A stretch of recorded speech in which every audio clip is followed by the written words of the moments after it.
It's Urban View Mornings with Shawna Renee. Welcome back. Pulling up a seat to our table. A man who I think it's safe to say really needs no introduction. But for those of you who may have been living under a rock, I don't know, for the last 30 years, he's a rapper, he's a composer, he's a scholar, and a filmmaker.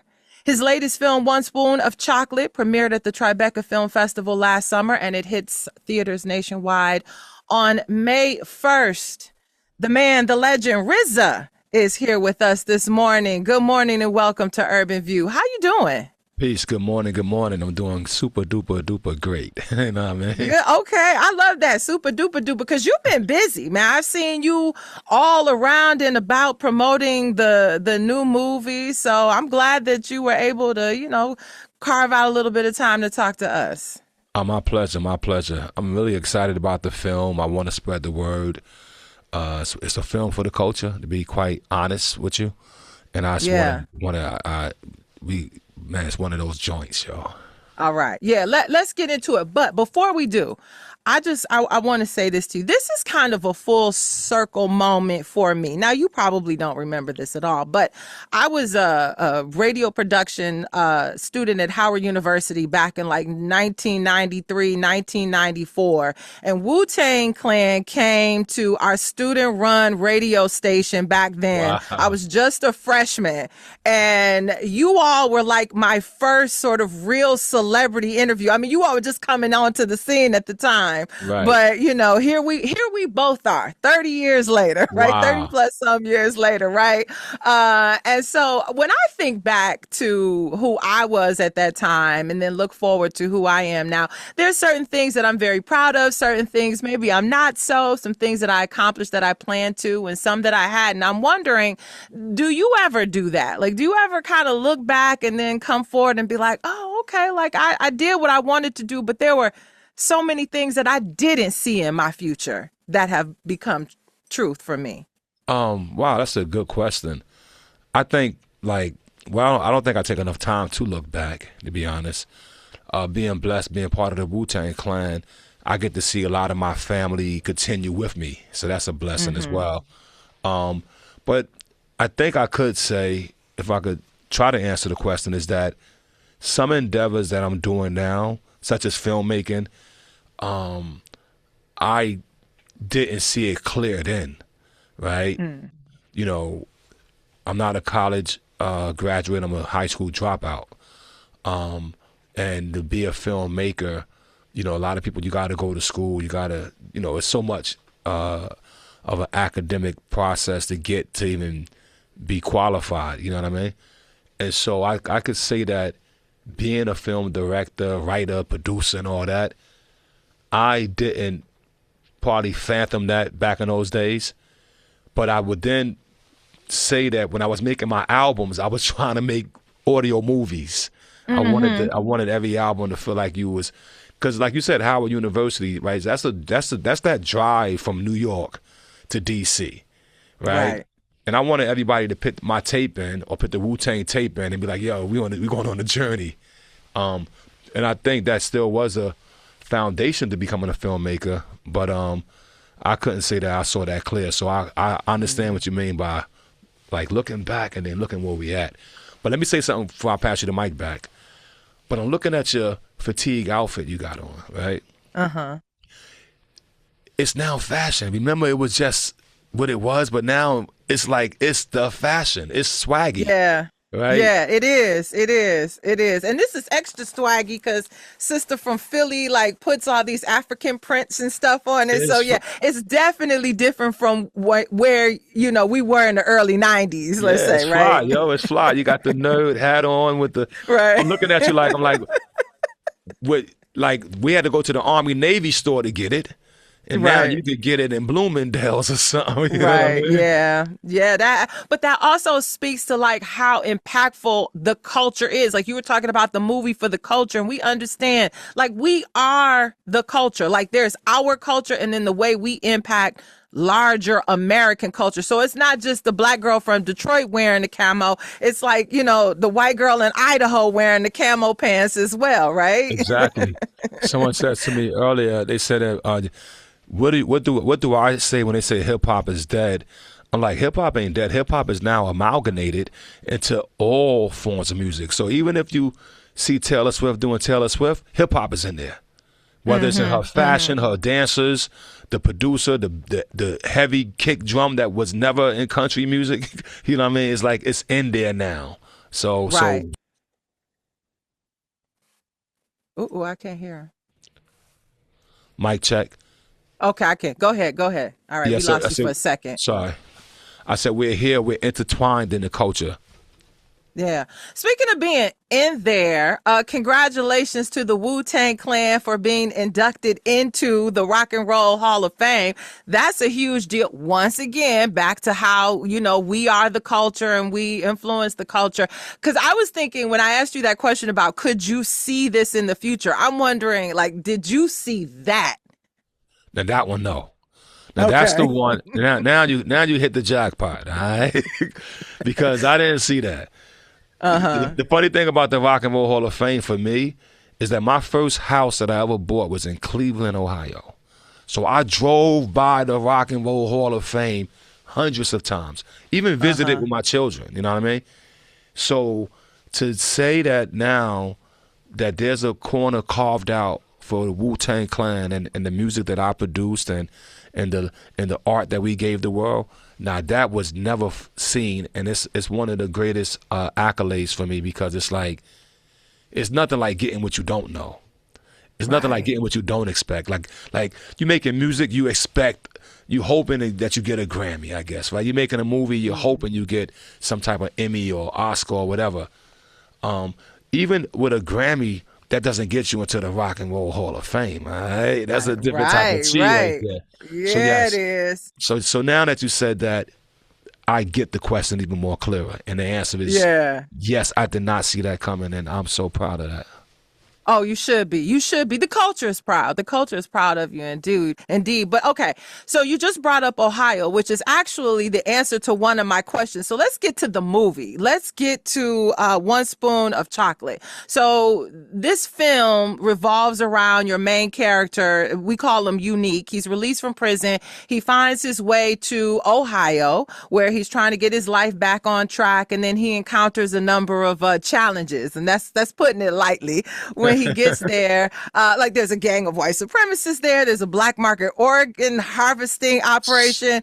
Now, let me tell you something. The first, I put this on last night. Like, okay, I'm a watch, and this is like my second time. I was like, I'm gonna watch it before the interview. But I remember the first time seeing those first few minutes, and I was like, ooh, this is not what I expected. But I'm here.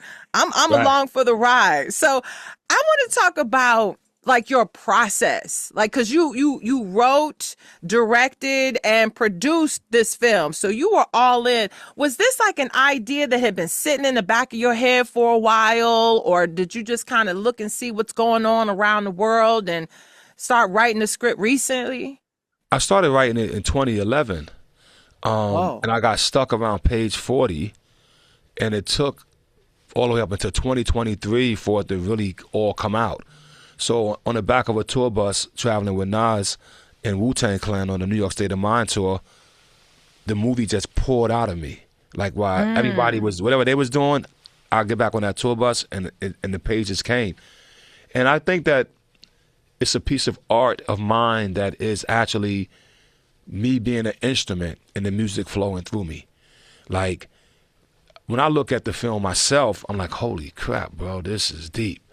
Like it makes you angry. It builds up excitement. It pulls on your heartstrings, and yet it gives you satisfaction too. You know what I mean?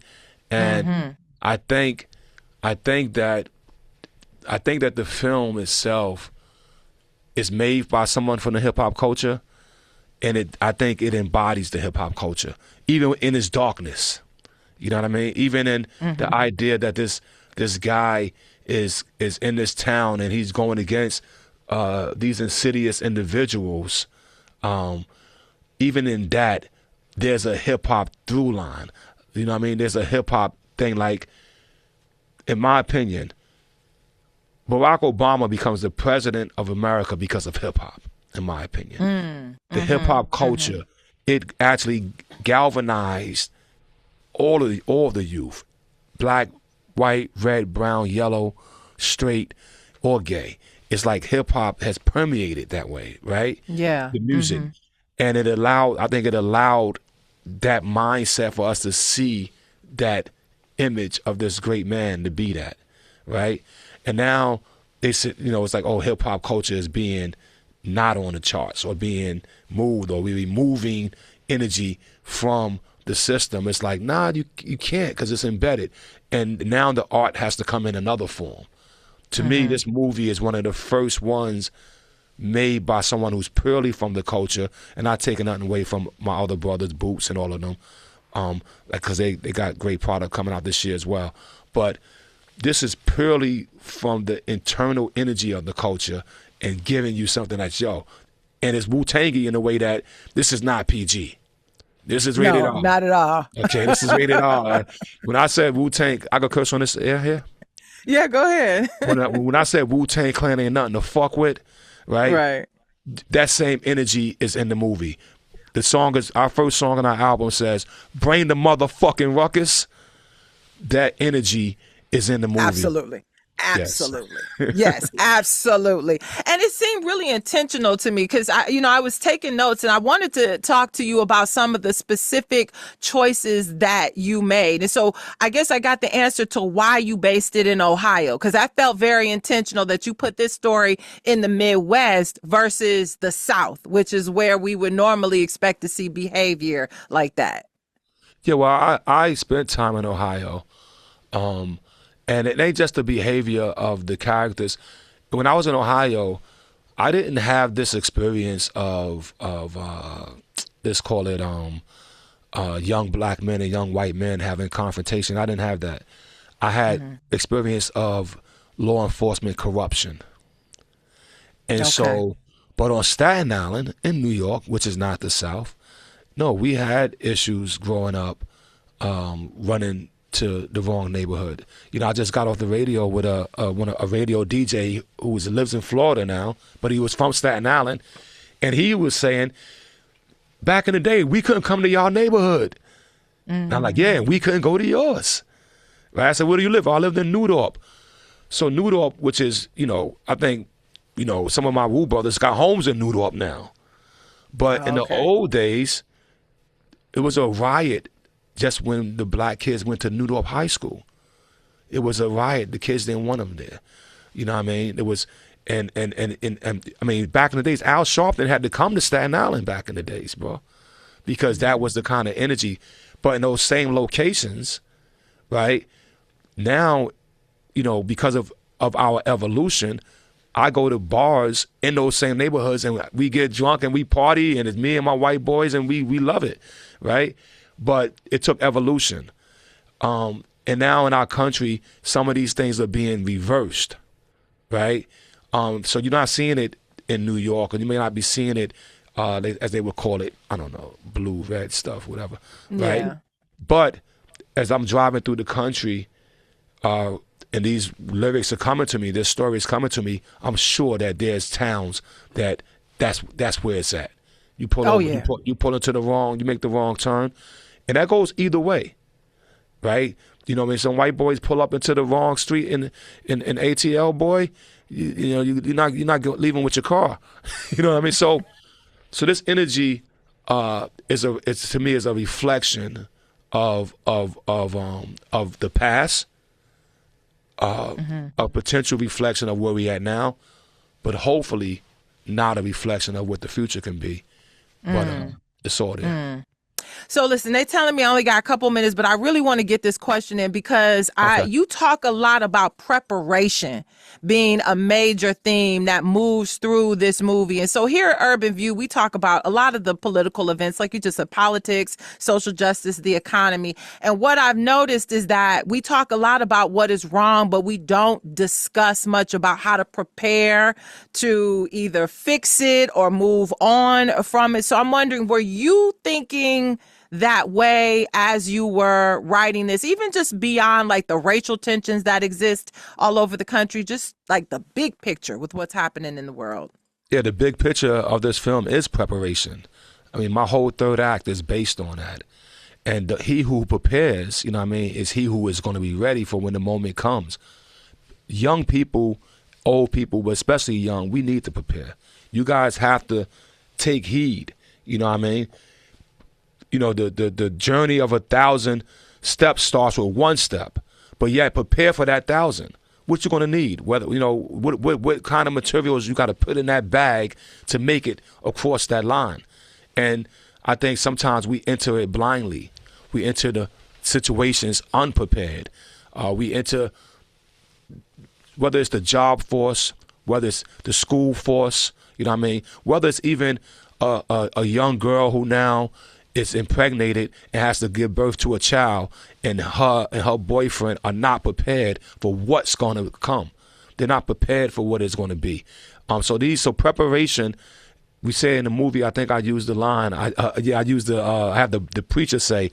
He said, in the Bible they talk about the 10 Commandments will tell you what thou shalt not do, but preparation is a commandment of God that thou shalt do. So preparation is so important. And you could see how that plays out in the film. So my final question, the way it ends, I feel like there's room for like a sequel. Like we're gonna get a part two spoons of chocolate. Well, no spoiler alerts. Right. I didn't say what happened. I just said it felt like there was room for it. Well, I would say this to you. All your listeners out there and all the support this film, and then the future of it will be determined by the support of it. You know what I mean? It's That's right. we're launching it through 36 Cinema, so our own distribution. This is almost like me putting out Protect Your Neck. It's our own label. It's 36 Cinema, and if 36 Cinema is successful, then more voices are going to find a way to get out to the movie theaters and into this industry. It's a 30 hurdles you got to jump over to get into this business, yo. You know that. Yeah. We're trying to simplify it to 10 or 12. You got to jump over some, but I'm going to try to cut that thing down so that we could get more voices of the culture and of unique ideas into the system. Indeed. And I do want people to go see it, support it. It's a good movie. It's definitely for the culture. I feel like it's going to be a cult classic. I felt like I was watching the beginning of a cult classic. And just as you mentioned, it's self-funded. So we need to go out and support the brother because, you put up, I saw you on an interview say that you and your wife had a conversation about buying a house or making a movie, and you decided to make a movie. So we need to get sis needs her house. So we need to make sure that he makes his money back on this one. But RZA, thank you so much for being here with us. I wish you the best of luck, and I can't wait to have this conversation or a conversation about more because your mind is brilliant in the future. But yeah, please take care of yourself and go out and see the film. It is in theaters now. Yeah, because by the time you'll hear this, it'll be in theaters. So take care. Thank you. Peace. All right. Peace. My pleasure.